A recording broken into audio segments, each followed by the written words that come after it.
একজন স্টুডেন্ট যে এইচএসসি লেভেলে তার নিজের এলাকা থেকে ঢাকায় আসতে চায়, তাকে কি আমি মেইনলি এনডিসির জন্য প্রিপারেশন নিয়ে ঢাকায় আসতে বলবো, নাকি ঢাকার অন্যান্য কলেজগুলোকে সে প্রিফারেন্সে রাখতে পারে? সেক্ষেত্রে আমরা জানি যে এনডিসিতে সাধারণত ছেলেদের জন্য মেইনলি অপশন, আর মেয়েদের ক্ষেত্রে হলিক্রস একটা বেটার অপশন। সেক্ষেত্রে ঢাকার বাইরে থেকে যদি কোনো একটা স্টুডেন্ট আসতে চায়, তার মেইন প্রায়োরিটি ফোকাস কোনটা হওয়া উচিত, এনডিসি নাকি এনডিসির বাইরে যে অন্যান্য কলেজ যেগুলো সেগুলোকে সে মেইনলি ফোকাসে রাখতে পারে? আসলে আমি যেহেতু এনডিসিটা জানি, আমি বলবো এনডিসির এনভায়রনমেন্ট মোটামুটি অনেক দূরেই ভালো এবং একাডেমিক অ্যাডমিশন দুইটার ক্ষেত্রেই হেল্প হয়।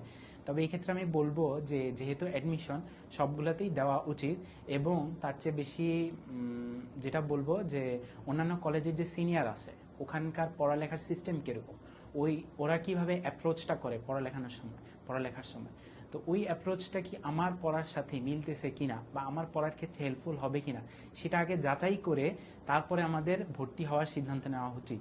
কিন্তু আমরা অ্যাডমিশন দিতে পারি, কারণ অ্যাডমিশন দিলে আমাদের মোটামুটি এনভায়রনমেন্ট সম্পর্কে জানবো, আমাদের ভয়টা কাটবে, অ্যাডমিশন দেওয়া যাইতে পারে।